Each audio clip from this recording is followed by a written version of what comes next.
তো hello guys, mister Rana businessman চ্যানেলে তোমাদের সবাইকে ওয়েলকাম জানাচ্ছি। আশা করি তোমরা সবাই অনেক ভালো আছো। তোমাদের সাপোর্টের জন্য আমিও সত্যি খুব ভালো আছি। তো ভাই লোক, তোমাদের জন্য আজকে অনেক সুন্দর একটা ব্যবসা নিয়ে চলে এসেছি।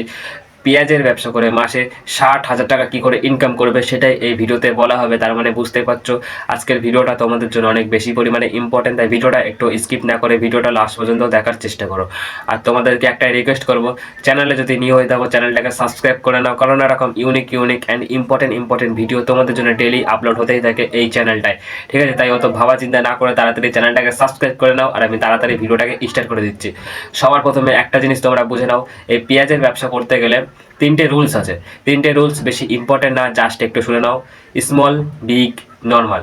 স্মল মানে অনেক ছোটোভাবে তুমি এই পেঁয়াজের ব্যবসাটা স্টার্ট করলে, নর্মাল মানে দোকানটার পিছনে হালকা আর কি খরচ করে, যাকে আর কি বলা হয় মিডিয়ামভাবে স্টার্ট করা। বিগ মানে অনেক বড়োভাবে এই পেঁয়াজের বিজনেসটা তুমি স্টার্ট করলে। ঠিক আছে, এটা কিন্তু পুরোপুরি তোমার উপর ডিপেন্ড করে, তোমার সামর্থ্যের উপর ডিপেন্ড করে তুমি কেমনভাবে আর কি স্টার্ট করবে, তোমার কত সামর্থ্য আছে। তুমি যদি মধ্যবিত্ত ঘরের ছেলে হয়ে থাকো তাহলে তুমি ছোটো থেকে স্টার্ট করো, কারণ সবাই ছোটো ব্যবসায়ী থেকে বড় ব্যবসায়ী হয়ে ওঠে। আর তুমি যদি আর কি হালকা বড়লোক হয়ে থাকো তাহলে তুমি বড়োভাবে স্টার্ট করতে পারো। এটা কিন্তু পুরোপুরি তোমার উপরে ডিপেন্ড করে। আমিও কিন্তু মধ্যবিত্ত ঘরের ছেলে, ঠিক আছে, তাই বেশি ভাবা চিন্তা না করে তোমার যত সামর্থ্য আছে তুমি সেরকমভাবে স্টার্ট করতে পারো। এটা কিন্তু পুরোপুরি তোমার উপর ডিপেন্ড করে। তাই আমি এইসব বিষয়ে আর বেশি কিছু বলতে চাইছি না।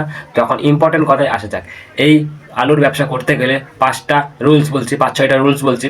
এই 5-6টা আইডিয়া শুনে, মানে 5-6টা আইডিয়ার মধ্যে তুমি যে কোনো একটা ভাবে যদি বিজনেসটা চালু করে দিতে পারো, অনেক বেশি পরিমাণে তোমার ইনকাম হবে। তো 5-6টা আইডিয়া শোনার আগে তোমাদেরকে আরও একবার রিকোয়েস্ট করছি, চ্যানেলটা সাবস্ক্রাইব না করতে পারলেও নিজের ছোটো ভাই ভেবে একটা লাইক করে দিও, কারণ তোমার একটা লাইকে আমি অনেক মোটিভেশন পাই। তো 5-6টা আইডিয়া এখন আমি বলবো, তাই একটু মন দিয়ে শোনার চেষ্টা করো। 5-6টা আইডিয়ার মধ্যে 1 নম্বরে আছে, তুমি একটা দোকান ভাড়া নিয়ে এই আলুর বিজনেসটা চালু করতে পারো। 2 নম্বর, বড় বাজারের মধ্যেও দিয়ে দিতে পারো, কারণ বড় বাজারের মধ্যে অনেক ডিমান্ডে থাকবে, অনেক খরিদ্দার আসবে, অনেক টাকা ইনকাম হবে, তাই বড় বাজারের মধ্যেও দিয়ে দিতে পারো। আর তুমি যদি গ্রামে থাকো, তোমার গ্রামের মধ্যে তোমার বাড়িতে বা কোথাও দোকান ভাড়া নিয়ে বা কোথাও এমন একটা জায়গায় দাও যেখানে আর কি চলবে, বা কোথাও ফাঁকা জায়গা দেখে তোমার গ্রামের মধ্যে যে কোনো একটা জায়গায় ভালো দেখে একটা জায়গা খুঁজে তোমার গ্রামের মধ্যে কোথাও দিয়ে দাও যদি গ্রামে থাকো। আর যদি শহরে থাকো পুরো সেম, তোমার বাড়িতে বা কোথাও দোকান ভাড়া নিয়ে বা কোথাও ফাঁকা জায়গা থেকে এই বিজনেসটা চালু করে দাও। পেঁয়াজের বিজনেস অনেক বেশি পরিমাণে চলবে তোমার। ঠিক আছে, আর তুমি ঠেলাই করেও বিক্রি করতে পারো। তুমি যদি গ্রামে থাকো তাহলে পাড়ায় ঘুরে ঘুরে এই পেঁয়াজ বিক্রি করতে পারো। আর যদি শহরে থাকো গলি গলি ঘুরে ঘুরে পেঁয়াজ বিক্রি করতে পারো, অনেক বেশি চলবে। ঠিক আছে, রোডের পাশেও দিয়ে দিতে পারো। তোমরা তো দেখেছো রোডের পাশে সবাই ফল সবজি আরও অনেক কিছু নিয়ে বসে, তুমি রোডের পাশে একটা দোকান ভাড়া নিয়ে স্টার্ট করতে পারো। ঠিক আছে, ঠেলাই করেও বিক্রি করতে পারো রোডের পাশে, মানে তুমি তোমার যেরকমভাবে ইচ্ছা রোডের পাশে বিক্রি করতে পারো। আর 5-6টা আইডিয়া আমি তোমাদেরকে বললাম। 5-6টা আইডিয়ার মধ্যে তোমার যেটা ভালো লাগলো নিশ্চয়ই কমেন্টে জানিয়ে দিও। আর বিজনেসটা অনেক সুন্দর, আরও অনেক কিছুই বলবো তোমাদেরকে, একটু মন দিয়ে শোনো। 5-6টা আইডিয়াই অনেক ইম্পর্টেন্ট, তোমার যেটা সুবিধা মনে হচ্ছে তুমি সেরকমভাবেই করতে পারো। এই পেঁয়াজের ব্যবসা করতে গেলে কি কি যন্ত্রপাতি লাগবে তোমাদেরকে একটু ক্লিয়ার করে বলা যাক। তো ফার্স্টে আছে ওজন মাপার মেশিন, যেটা আর কি অনেক বেশি পরিমাণে ইম্পর্টেন্ট। তোমরা তো দেখেছো পেঁয়াজের ব্যবসা করতে গেলে বা অন্য কোনো ব্যবসা করতে গেলে ওজন মেপে তারপরে কিন্তু খরিদ্দারকে সব কিছুই দেওয়া হয়। তাই পেঁয়াজের ব্যবসা করতে গেলে ওরকম সেমই, তুমি যে পেঁয়াজগুলো আর কি বিক্রি করছো খরিদ্দারের কাছে ওজন মেপে তারপরে তো বিক্রি করবে, তার জন্য ওজন মাপার মেশিনটা অনেক ইম্পর্টেন্ট। তাই ওজন মাপার মেশিনটা কিনে নাও যত তাড়াতাড়ি পারো। ওজন মাপার মেশিন অনেক বেশি পরিমাণে ইম্পর্টেন্ট, তাই ওজন মাপার মেশিনটা কিনে নাও। ঠিক আছে, ঝুড়ি প্লাস বালতি, ঝুড়ি কিন্তু অনেক বেশি পরিমাণে ইম্পর্টেন্ট, বালতিও অনেক বেশি ইম্পর্টেন্ট। ঝুড়ির কাজ হচ্ছে পেঁয়াজগুলো রাখার জন্য, বালতির কাজও অনেক, তাই ঝুড়ি প্লাস বালতি এই দুটো কিন্তু কিনে নাও অনেক তাড়াতাড়ি। ক্যালকুলেটার ইম্পর্টেন্ট বাট বেশি ইম্পর্টেন্টও না।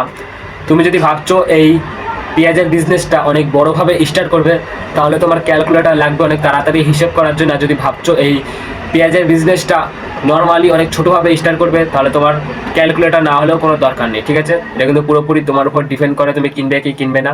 তো ক্যালকুলেটার কিনলেও ভালো না কিনলেও ভালো, তো এটা কিন্তু পুরোপুরি তোমার উপর ডিপেন্ড করে। তাই তুমি যেটা ভালো মনে হবে তোমার তুমি সেটাই করো। প্লাস্টিক, যেটা অনেক বেশি পরিমাণে ইম্পর্টেন্ট। প্লাস্টিকের কাজ কি, তুমি যে আর কি পেঁয়াজগুলো খরিদ্দারের কাছে বিক্রি করছো প্লাস্টিকে করে, তারপরে তো খরিদ্দারকে দেবে, তার জন্য প্লাস্টিকটা অনেক বেশি পরিমাণে ইম্পর্টেন্ট। প্লাস্টিক কিনে নাও। ঠিক আছে, প্লাস্টিকটা অনেক বেশি পরিমাণে ইম্পর্টেন্ট। লাইট প্লাস ফ্যান এগুলো কিন্তু অনেক ইম্পর্টেন্ট, লাইটের কাজ আলোর জন্য আর ফ্যানের কাজ হাওয়ার জন্য।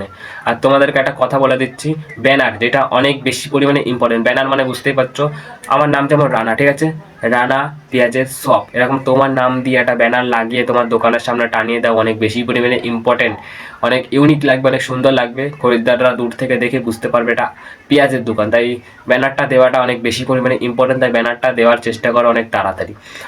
এবার তোমাদেরকে একটা কথা বলে দিই, তোমরা তো বুঝতে পারছো না, গ্রাম এবং শহরে দোকান ভাড়া কত করে নেয়। তুমি যদি গ্রামে থাকো তাহলে তোমার দোকান ভাড়া নিয়ে নেবে আরামসে 1 থেকে 2 হাজার টাকা নর্মালি একটা দোকান, কারণ গ্রামে একটা দোকান ভাড়া কমই নেয়। আর শহরে যদি থাকো তাহলে দোকান ভাড়া নিয়ে নেবে 3 থেকে 4 হাজার টাকা নর্মালি একটা দোকান নিয়ে, ঠিক আছে। তো শহরের দাম বেশি নেয়। কত টাকা লাগবে এই পেঁয়াজের বিজনেসটা করতে গেলে সেটা একটু ক্লিয়ার করে আমি বলছি, তো একটু মন দিয়ে শোনার চেষ্টা করো। এখন তুমি যদি ভাবছো অনেক ছোটোভাবে এই পেঁয়াজের বিজনেসটা স্টার্ট করবে তাহলে তোমার লাগবে 10 থেকে 15 হাজার টাকা। অনেক ছোটোভাবে যদি স্টার্ট করবে তাহলে ভাবছো, আর যদি ভাবছো মিডিয়ামভাবে নর্মালি স্টার্ট করবে তাহলে তোমার লাগবে 20 থেকে 25 হাজার টাকা। আর তুমি যদি ভাবছো অনেক অনেক বড়োভাবে স্টার্ট করবে তাহলে তোমার লাগবে 40 থেকে 45 হাজার টাকা। আমি যেই সব দাম বললাম এই সব দামের তুমি কমেও স্টার্ট করতে পারো, বেশিতেও স্টার্ট করতে পারো, তোমার সামর্থ্যের উপর ডিপেন্ড করে, আমার উপর ডিপেন্ড করে না। তোমার যেটা সুবিধা মনে হচ্ছে, তোমার যত সামর্থ্য আছে তুমি সেরকমভাবে স্টার্ট করো, কোনো ব্যাপার নেই, ঠিক আছে। তো দিনে ও মাসে কত টাকা ইনকাম হবে তোমাদেরকে একটু ক্লিয়ার করে বলা যাক। এই পেঁয়াজের বিজনেস থেকে আশা করি দিনে তোমার 2 হাজার টাকা করে ইনকাম হয়ে যাবে আরামসে। আর দিনে যদি তোমার 2 হাজার টাকা করে ইনকাম হয় তাহলে তোমার মাসে ইনকাম হয়ে যাচ্ছে 60 হাজার টাকা। মানে বুঝতেই পারছো অনেক সুন্দর একটা ব্যবসা, তোমরা কিন্তু করলেই করতে পারো। কোথায় বেশি চলবে এই বিজনেসটা তোমাদেরকে একটু ক্লিয়ার করে বলা যাক। তোমাদের মনে হয়তো প্রশ্ন আসছে কোথায় বেশি চলবে। বড় বাজারের মধ্যে সব থেকে বেশি পরিমাণে ডিমান্ড, কারণ বড় বাজারের মধ্যে খরিদ্দার আসে বেশি, লোকজন আসে বেশি, তাই বিক্রি হবে বেশি। ঠেলায় করেও বিক্রি করতে পারো, রাস্তার ধারেও দিয়ে দিতে পারো। তুমি যদি গ্রামে থাকো তোমার গ্রামের মধ্যেও দিয়ে দিতে পারো, যদি শহরে থাকো তোমার শহরের মধ্যেও দিয়ে দিতে পারো। মানে যেখানেই দেবে এমন একটা জায়গায় দাও যেখানে আর কি বিক্রি হবে, এরকম জায়গায় দিও না যেখানে আর কি বিক্রি হবেই না, ঠিক আছে। তাই একটুখানি মাইন্ডসেট লাগিয়ে একটু ভেবেচিন্তে যেখানে দেবা। কিছু টিপস দিচ্ছি তোমাদেরকে, এটা শুনে নাও। নিয়মিত দোকান খোলা, মানে তুমি যদি ভাবছো আজকে সকাল 10টার সময় দোকান খুলবে, কালকেও সকাল 10টার সময়, পরশুদিনও সকাল 10টার সময়, এরকম করে দোকান খুলবে না যে আজকে 12টার সময়, তারপরের দিন 1টার সময়, তারপরের দিন 3টের সময়। এরকম করে দোকান খুললে আর কি হয় না, রুলস মেনে আর কি একটা দোকান খুলতে হয়। কাস্টমারের সাথে কোনো ধরনের খারাপ ব্যবহার করবে না, কারণ একটা কাস্টমারের সাথে খারাপ ব্যবহার করলে সে কিন্তু কোনো দিনই তোমার দোকানে আর আসবে না। তাই কাস্টমারের সাথে ভালো ব্যবহার করার চেষ্টা করো। আর কাদের জন্য এই ব্যবসাটা বেস্ট, এই পেঁয়াজের বিজনেসটা ভালো, যারা ভাবছো কম টাকার মধ্যে একটা ভালো বিজনেস স্টার্ট করবে আর মাসে মাসে অনেক টাকা ইনকাম করবে, তাদের জন্য পুরো পারফেক্ট একটা ব্যবসা, তোমরা করলেই করতে পারো। যারা গ্রামে অ্যান্ড শহরে থাকো দুজনের জন্য পুরো পারফেক্ট। মানে এই ভিডিওটা আমি এমনভাবে বানিয়েছি যেন সবাই ব্যবসাটা করে টাকা ইনকাম করতে পারে।